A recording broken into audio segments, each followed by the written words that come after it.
देखिए जिस तरीके से अभी आपने पिछले 6 साल में देखा है कि हमारे वार्ड का कोई भी काम एमसीडी से रिलेटेड कोई भी काम नहीं हुआ।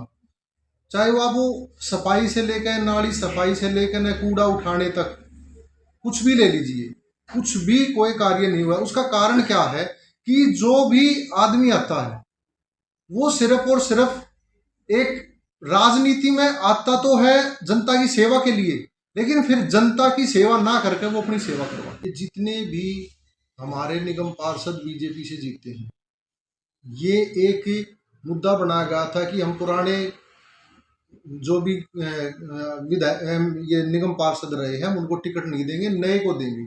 अब उन्होंने नए आकर नए जो आए उन्होंने कार्य ना कर करके अपने कार्य किए, जिसके कारण जो है ना एमसीडी में वो फेल हो गए, जिससे सफाई और कुछ होया ही नहीं। और जैसे कि अभी हमारा जब ये किसान बैठे थे तो आप एक चीज देखिए कि हमारे वार्ड के अंदर 5 वार्ड के अंदर लेके सिंघू बॉर्डर से और आप ताजपुर तक चले जाइए, कितनी जगह एमसीडी के टोल लगे हुए हैं, कितना टैक्स इकट्ठा होता है।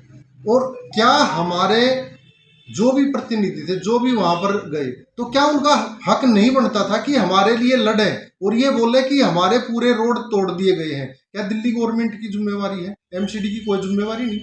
जब उन्होंने टोल हमारे से लिया और हमारे सारे रोड तोड़ दिए, तो क्या हमारे को एक एमसीडी अलग से बजट नहीं दे सकती थी हमारे वार्ड को? पैसा तो हमारे ही वार्ड से पूरा इकट्ठा होके गया है।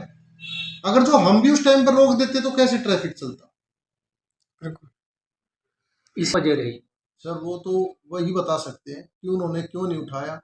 या तो उनके अंदर ये काबिलियत नहीं थी कि वो इस मुद्दे पे बात कर सके, और या फिर जो है ना कोई और रीजन रहा होगा, उनका पर्सनल कोई रीजन रहा होगा। प्रतिनिधि जो भी आए, लेकिन सबसे पहली बात मैं एक बात बताता हूँ, प्रतिनिधि जो भी आए, मैं तो जनता से एक ही अपील करता हूँ आपके चैनल के माध्यम से कि वोट उसको दे जो अपने क्षेत्र के विकास के बारे में बात करे, ना कि हिंदू मुस्लिम बावड़िया पंडित जाट चौहान इनको अगर जो इस तरीके से हम वोट देंगे तो हमारा कभी भी विकास नहीं होगा।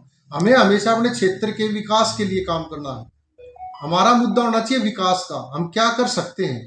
अभी आप देखिए कि बख्तावरपुर के अंदर एक कूड़े का ऐसा पहाड़ रोज की रोज तैयार हो जाता है कि जिसमें कि बदबू आकर के वहां के लोगों का निकलना दुआर हो रहा है। और जब वहां पर बृहस्पति बाजार लगता है उसके साथ में ही लोग बाग जो हमारी बहन बेटियां आती है वो मुंह ढक करके, उन्होंने मुंह बांध करके आना पड़ता है क्योंकि वहां पर इतनी बदबू हो जाती है।